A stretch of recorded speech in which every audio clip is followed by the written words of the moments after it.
A mostrarle otras dos fuentes más para que tengamos bien el concepto. Voy a buscar otra. A ver, aquí hay otra.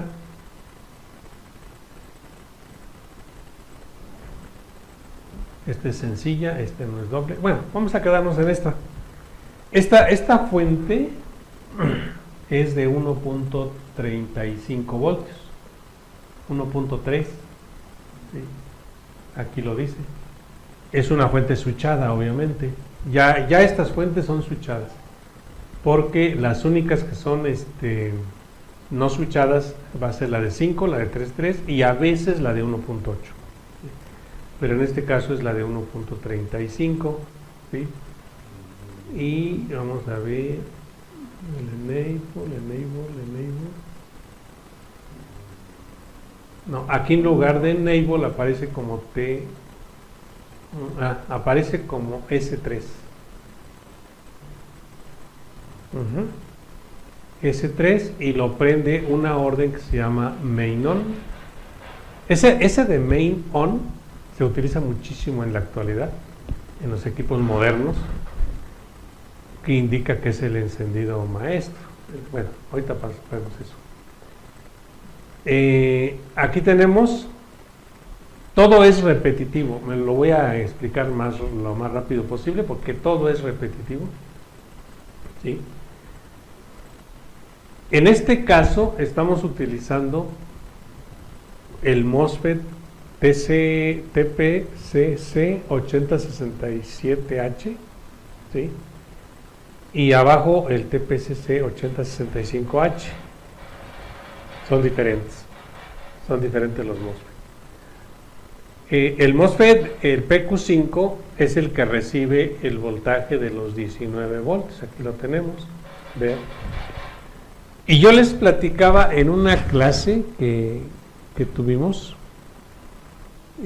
que es muy fácil saber cuál es el MOSFET que recibe el voltaje. Porque ese MOSFET estarían sus cuatro, aquí en el diagrama, para simplificarlo, el dibujante nada más nos puso el pin 5, como si trajera nada más 4 o 5 pines el chip, 1, 2, 3, 4 y 5. Pero no, recordemos que trae 8. La 1, 2 y 3 es el surtidor, estos siempre están unidos. La 4 es el gate y la 5, 6, 7 y 8 es el drenador. Pero aquí solamente nos puso a las 5.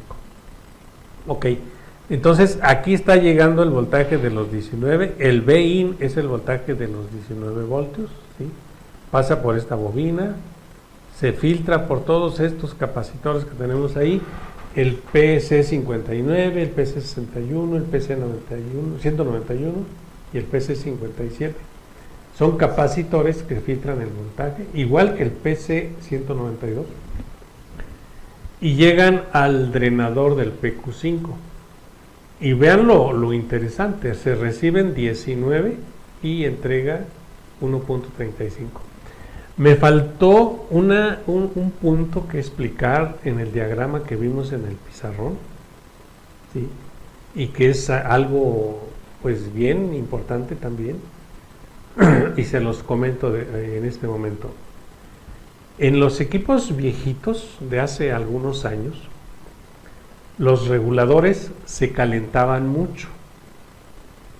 Se siguen utilizando, en otras áreas se siguen utilizando. Los famosos 7805, 7809, 7812, ¿sí? O transistores que los usaban como reguladores. Se tenían que atornillar a un disipador de calor porque se calentaban mucho. ¿A qué se debía ese calentamiento? Fíjense, imagínense que este transistor es de esos antiguitos, ¿sí? Recibe 19 y entrega 1.35. Entonces aquí hay una disminución de 17.65, ¿va? ¿Sí estoy bien? 17.65. ¿sí? La teoría de ese entonces decía que los 17 voltios que se caían, porque era una caída de tensión, el transistor los convertía en calor y por eso se calentaba mucho. Por eso se calentaba mucho. Porque si un transistor recibía 19 voltios y entregaba 1.35, pues se calentaba demasiado porque los 17 y fracción se disipaban en calor.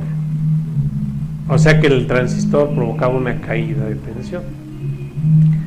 Lo sorprendente de estos circuitos es que la caída aquí, bueno, si le podemos decir caída, o la disminución del voltaje también sigue siendo el mismo, pero no se va a calentar el circuito. Lo vamos a tocar y va a estar totalmente frío. Ya empezó la fiesta, por eso se oye la música. Van a entrar los 19 voltios y va a salir 1.35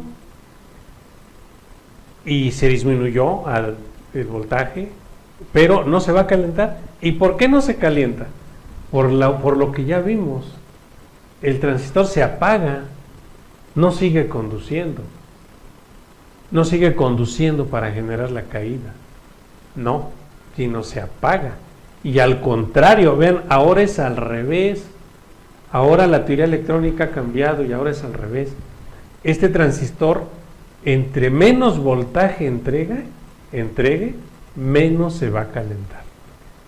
Y si entrega más voltaje, más se va a calentar. O sea que la teoría ahora es inversa. Antes era al revés.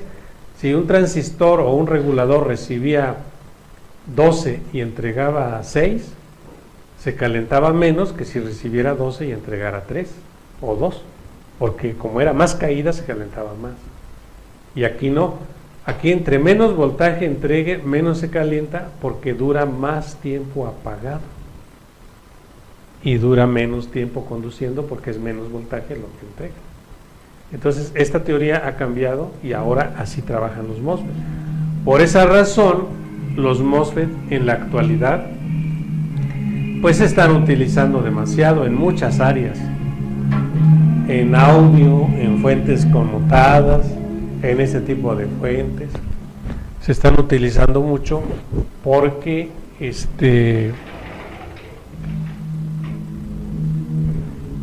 por las características que tiene el MOSFET. Entonces, esa es una de las razones por la que no se calienta el MOSFET, a pesar de que el voltaje que está entregando es un voltaje bastante bajo. Repito, por la terminal 5, 6, 7 y 8 recibe 19 voltios y solamente me arroja a su salida 1.3 porque así lo pide el PWM que está llegando aquí. Tengo aquí el circuito integrado en la pata 17. Aquí le pusieron U-Gate, ¿sí? Aquí está entregando el pulso para el MOSFET PQ35 y por la terminal número 15 entrega el pulso L-Gate de low para el PQ6. La teoría es la misma. La alimentación del circuito integrado lo pusieron como T-on, que es la pata 9, igual se alimenta de los 19 voltios, ¿sí? Y el enable, el encendido, en lugar de enable, le pusieron S3, que quiere decir switcheo 3 o switch 3, ¿sí? Y lo está encendiendo una orden que se llama main on. Ahí está llegando. Acá está llegando el voltaje donde dice main on y que viene de varias páginas. O sea, cuando tiene así varios números, de hecho tiene 33, tiene 40, 41, 44 y 45. Son 2, 4, 5 más la 39 que es esta. Quiere decir que en esas 1, 2, 3, 4, 5, 6 páginas se repite el main on. O sea que está llegando el main on para hacer todos esos encendidos, diferentes encendidos. En este caso, página 39 sería el encendido para la fuente de 1.35 voltios. Ok, entonces así trabaja esta fuente de poder. Si se dieron cuenta, se repitió 2 MOSFET, 2 PWM, un integrado que manda a los PWM, una bobina a la salida con sus capacitores para filtrar, la alimentación de 19, que ya esta alimentación de 19 es de stand-by, los 19 son permanentes, y el circuito que tiene su alimentación y su pin de encendido. Muy bien, vamos a ver otra finalmente.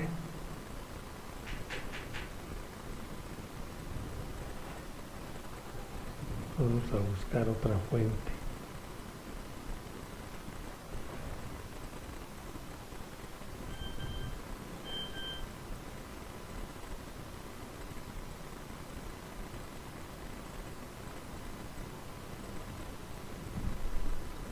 Aquí hay otra fuente, de hecho aquí hay otra, son varias las fuentes que lleva el circuito.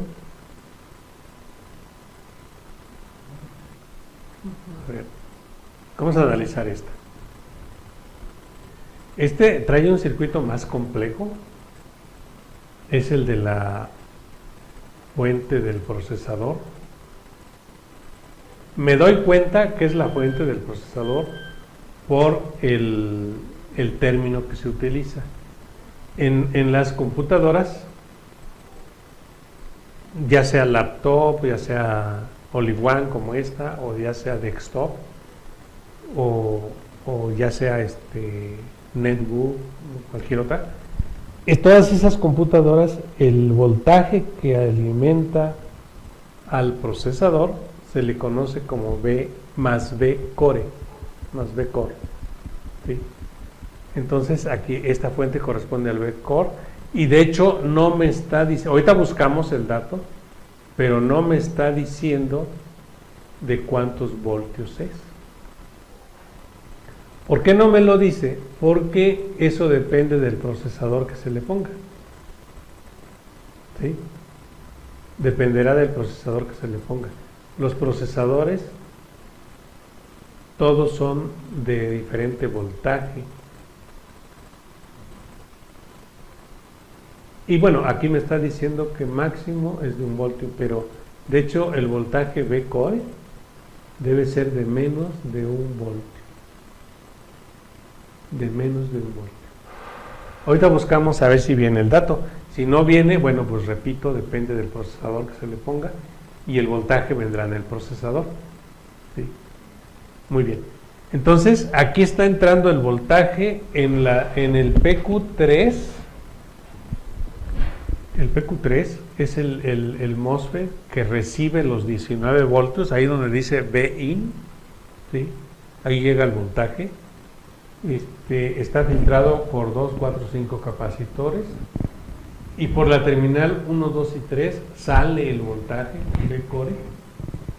Vuelvo a repetir, el voltaje no lo trae marcado porque depende nada más dice V core. Y lo que sí es que aquí vale la pena mencionarles que tiene muchísimos capacitores a su salida que filtran el voltaje del procesador. Son bastantes. Y como comentario, de hecho lo vamos a ver más adelante, pero como comentario, en estos capacitores que tenemos aquí es donde medimos si el procesador está en corto o no está en corto. Ahorita lo vamos a aclarar. Entonces está el PC185, el PC25, el PC183, el PC24, el PC27, 26, 180. Todos esos capacitores filtran el voltaje del procesador. 2, 4, 6, 7 capacitores. Y más aparte la bobina. ¿Sí? Y lleva 5 en la línea de VIN. El PQ4 es el que va a tierra, 80-82, es el que va a tierra, y el PQ3 es el que va a voltaje. Y el integrado que les repito está más complejo, ahorita les aclaro por qué. Este integrado es el que también va a dar el voltaje PWM, los pulsos PWM hacia los MOSFET. Por ejemplo, en el pin 25 sale otra vez el mismo término, U-gate, el pulso para el PQ3, y en el pin 20 sale L-gate, o sea, low, para el PQ4. ¿Sí? El enable está en el pin 26 y lo enciende una orden que se llama Power GD, PWRGD. El término completo es BGG-PWRGD, que viene del pin 33 y 41. De ahí viene. O sea que en el pin 33 y 41 se vuelven a repetir estos términos, y de uno de los dos puntos es donde nace esa orden de encendido. Ok. El VCC en este caso no se alimenta con 19, se alimenta con 5 volts en la terminal número 6. Muy bien. Bueno, analizando el diagrama, yo me doy cuenta de dos cosas importantes.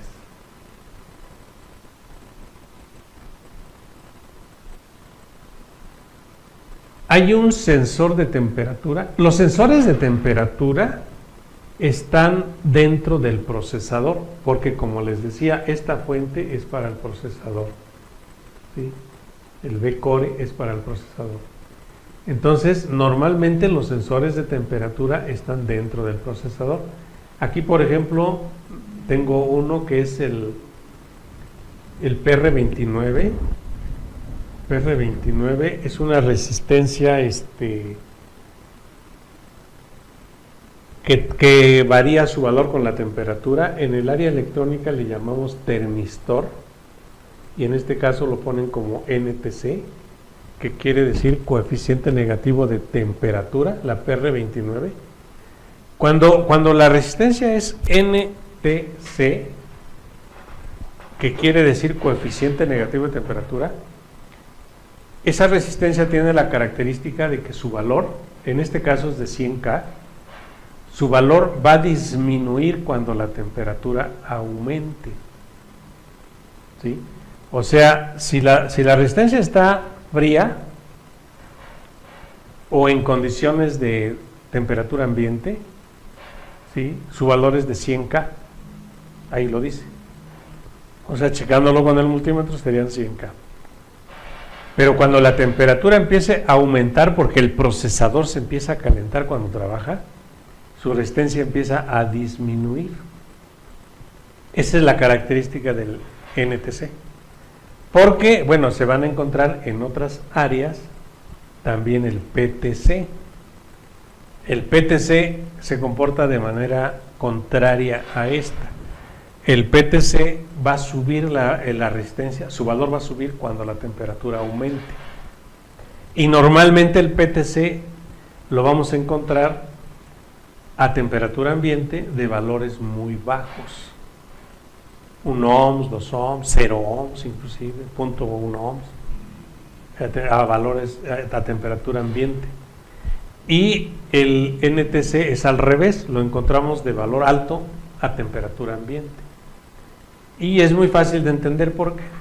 Si el NTC va a subir cuando la temperatura aumente, pues es lógico que en condiciones normales su valor va a ser bajo. Y un PTC, como va a aumentar, a ver, repito, para no confundirnos. El NTC, que es el que tenemos aquí, en condiciones normales de temperatura, su valor es alto, porque va a disminuir cuando se caliente. Y el PTC va a ser lo contrario. En condiciones normales de temperatura, su valor va a ser bajo. Es más, a veces lo checamos con el multímetro y nos da continuidad. Porque esa resistencia, cuando la temperatura aumenta, va a subir el valor. En este caso, va a bajar. Bueno, pues este está checando la temperatura del procesador. Y por la terminal 11, este integrado está monitoreando a qué temperatura está el procesador. Si por alguna razón el procesador se calienta más de lo normal, ¿sí? A más de lo normal, el integrado se va a apagar. Va a apagar la fuente y la computadora se va a apagar. Por esa razón hay computadoras que después de un tiempo de estar funcionando se calientan mucho y se apagan solitas, porque actúa el procesador. Obviamente eso es por una falla que tenemos en la computadora, porque no es normal que se apague, ¿no? La computadora debe seguir trabajando. Pero si tenemos ya una falla, la falla normalmente es por mantenimiento, que no se le da dado mantenimiento. Pues puede ser la pasta térmica, el pad térmico, el ventilador, que esté sucio, etc. Bueno, ¿cómo lo checo yo? Puede ser, como el termistor no lo tenemos a la vista, pues no lo podemos checar, pero sí podemos checar el voltaje en la pata 11. La PR51, que es una resistencia que va conectado a tierra, junto con el termistor y PR25 forman un divisor de voltaje. Aquí hay un divisor de voltaje, ¿sí? El termistor y la resistencia va a la fuente de 5 voltios. Entonces, cuando la temperatura varíe, también va a variar el voltaje en la terminal 11. Aquí va a variar. Y es lógico que cuando la temperatura esté aumentando, el voltaje va a empezar a disminuir en esa parte, porque la resistencia disminuye, ¿sí? Y por lo tanto el voltaje, al llegar a un cierto valor, el integrado ya está programado para que a cierto valor de voltaje se apague. Y bueno, también tenemos otro del lado derecho, la PR26, ¿sí? También es otra resistencia que va a cambiar con la temperatura, y esa resistencia es parte de un divisor de voltaje que va a la terminal 31. Entonces, si esa resistencia varía, pues es obvio que va a variar mi voltaje en la terminal 31, y a cierto valor de resistencia el equipo se va a apagar. Muy bien. Entonces tenemos esos dos sensores de temperatura. A grandes rasgos, esa es la fuente. Aquí tengo mis características de la fuente. Dice que es para el más B Core. Es de 6.2 a 7.7 amperes. Se protege a 9.5. Su frecuencia es de 600 kHz. ¿Sí? Su rizo puede llegar a ser hasta 18.9 milivoltios. Y 0 ohms de carga, dice, de la carga de línea. ¿Sí? Eso de carga de línea es el valor de la impedancia de la línea. Ajá. O sea que es una resistencia muy baja. Y a ver, vamos a ver si en el recuadro viene el voltaje. Pues no, nada más dice BCC Core. No dice el voltaje. Y bueno, lo que les comentaba es que no lo ponen porque depende del procesador que lleve.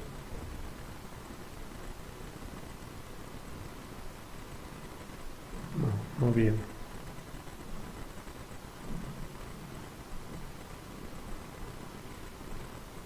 Muy bien. Vamos a buscar otra fuente. Finalmente,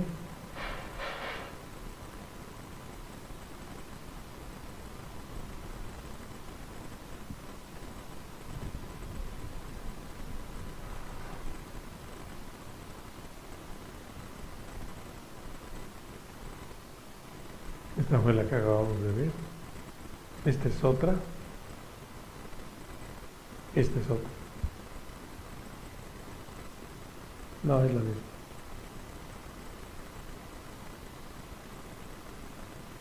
Bueno, pues yo creo que con esas es suficiente.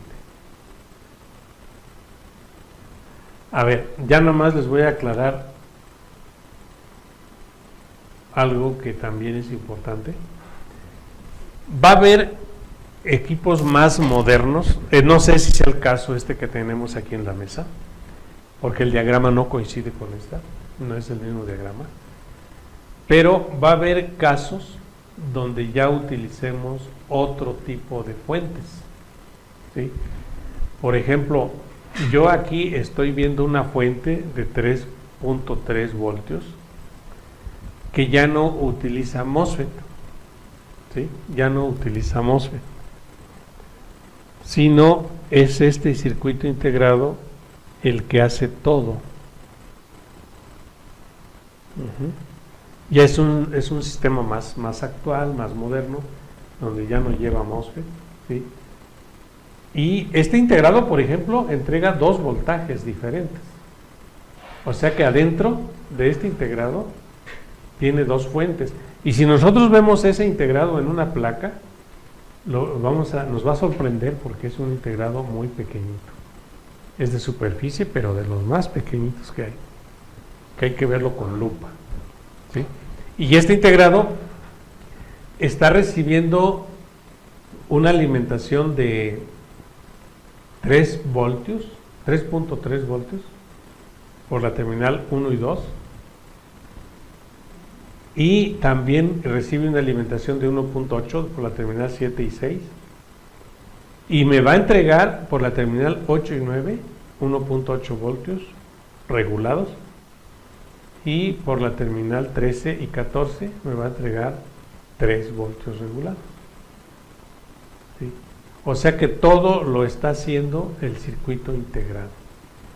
Y como son 2 fuentes, lleva 2 encendidos. Por la terminal 3, Enable 1 o On 1, y por la terminal 5, On 2, o sea, encendido 2. Y aquí está. On 2, On 1. Son integrados que ya manejan las fuentes, o sea, dentro del mismo circuito maneja la misma, los MOSFET, ¿no? Internamente. Ya nada más tenemos puras salidas.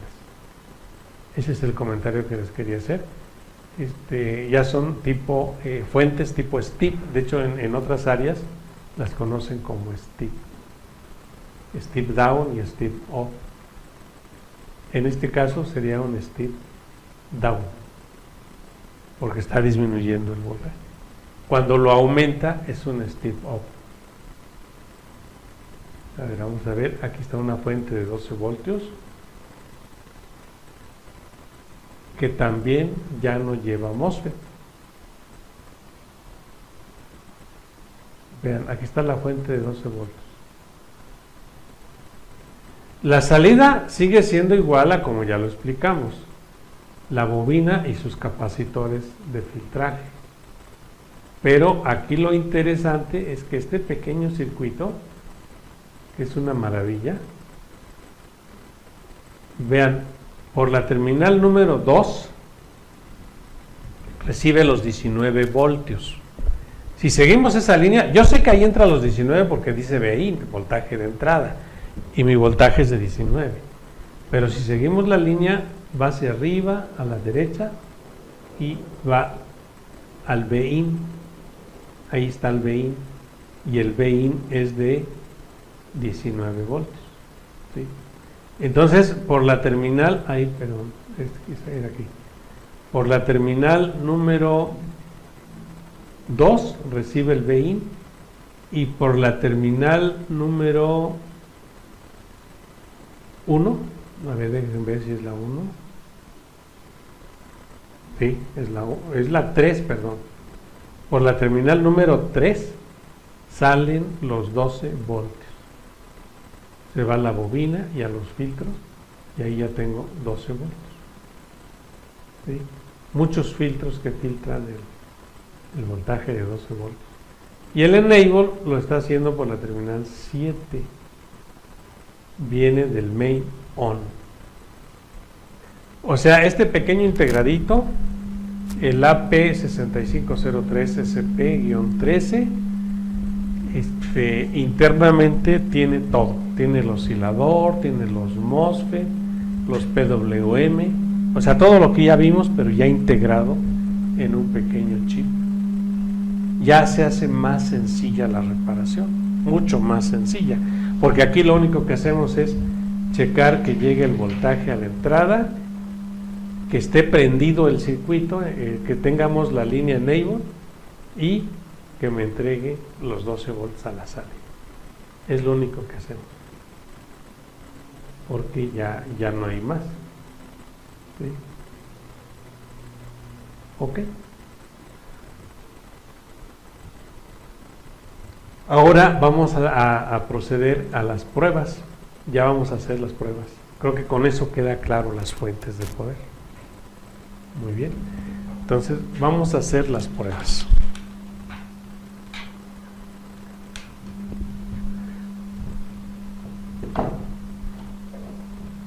Voy a usar mi multímetro. Por ejemplo, vamos a suponer que esta computadora no le funciona, pues, ¿qué les gustaría? No me funciona el ventilador. Imagínense que esta computadora prende, la prendemos, prende, pero en muy poco tiempo, pueden ser segundos o un minuto, se apaga. A veces prendemos la computadora y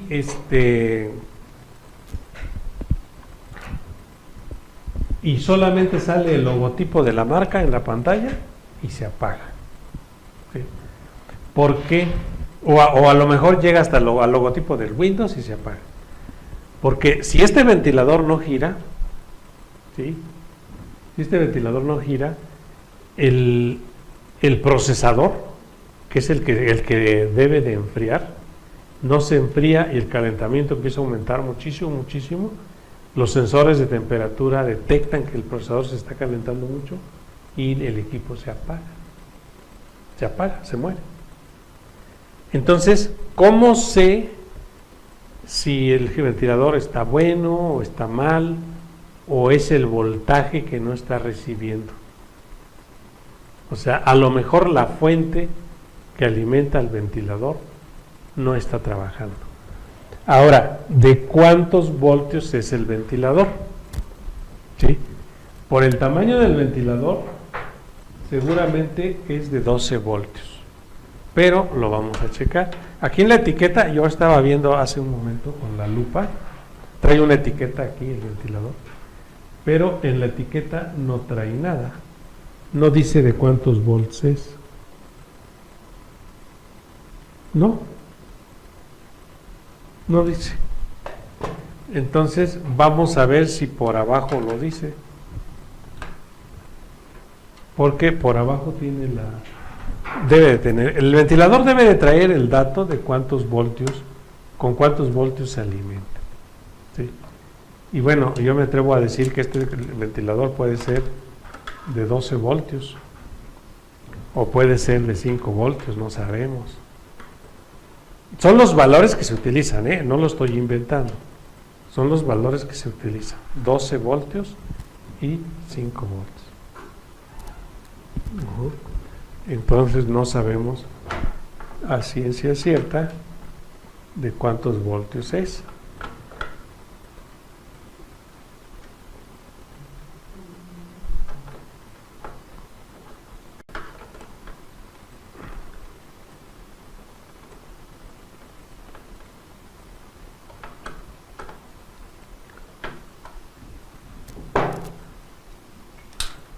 Aquí están sus datos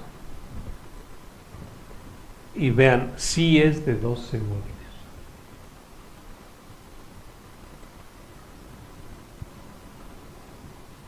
Ahí dice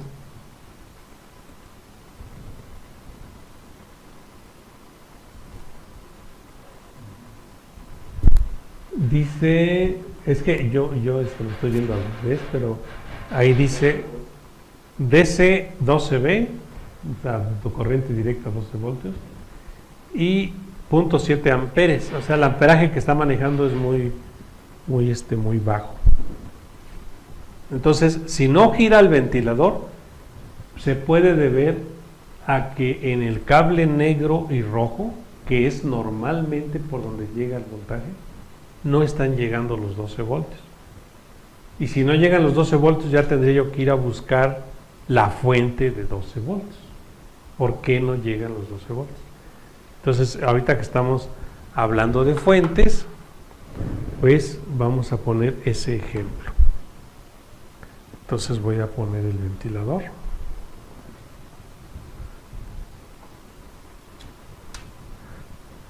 El ventilador, en lo que pongo la fuente, les voy explicando. El ventilador, aparte de su voltaje de 12 voltios que lleva otros dos cables, que en este caso es el amarillo y verde. ¿Sí? Amarillo y verde. Son el voltaje que controla la velocidad del ventilador.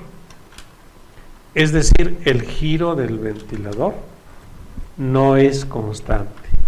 No es el mismo, sino que depende de la temperatura del equipo.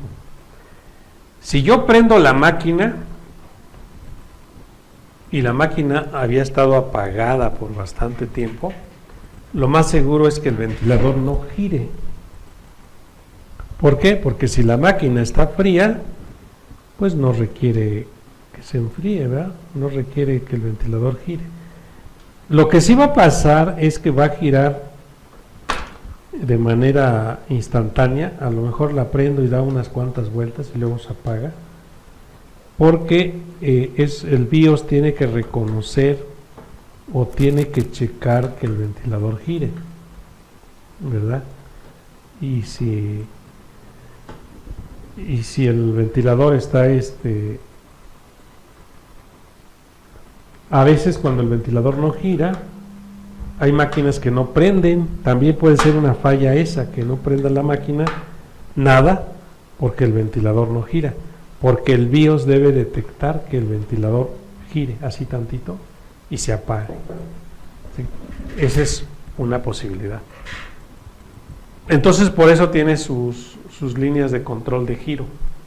Cuando la máquina se calienta mucho, que ya está a lo mejor 4 o 5 horas trabajando o más, ya está muy caliente, el ventilador debe girar rapidísimo, más rápido. Entonces, en resumen, el giro del ventilador va a depender de la temperatura de la máquina. Si la temperatura es baja, va a girar lento. Si la temperatura es alta, va a girar rápido.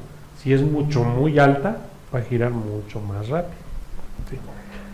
Entonces la voy a conectar.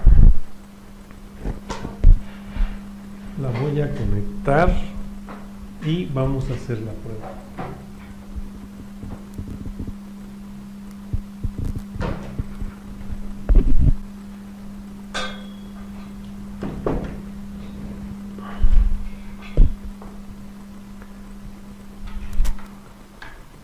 La conecté, obviamente ahorita está apagada y obviamente no va a haber voltaje. De hecho, si se dan cuenta, el ventilador no gira, está apagado.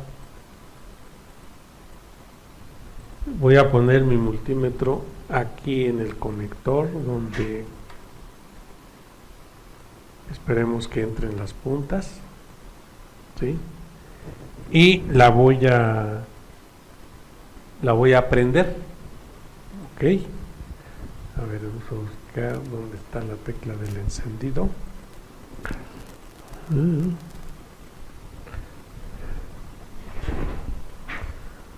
Está en un costado, ya lo habíamos ubicado.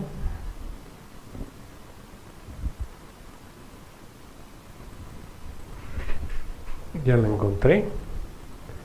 A ver, la voy a prender. Ahí la prendí. No entraron las puntas.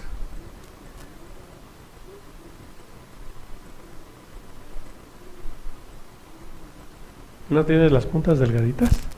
Vamos a pedir que nos cambien las puntas para que entren aquí en el conector.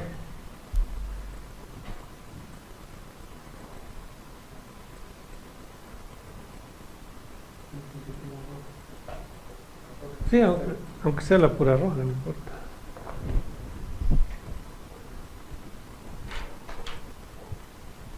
La negra la puedo poner a tierra directamente. Ya tengo una punta delgadita que ahora sí va a llegar al contacto. Ahí estoy poniendo mi punta roja al rojo del ventilador. Y el negro lo voy a poner a tierra porque el negro es tierra, entonces lo puedo poner cualquier tierra. Y voy a prender la máquina. Ahí está, llegan 11.87 voltios.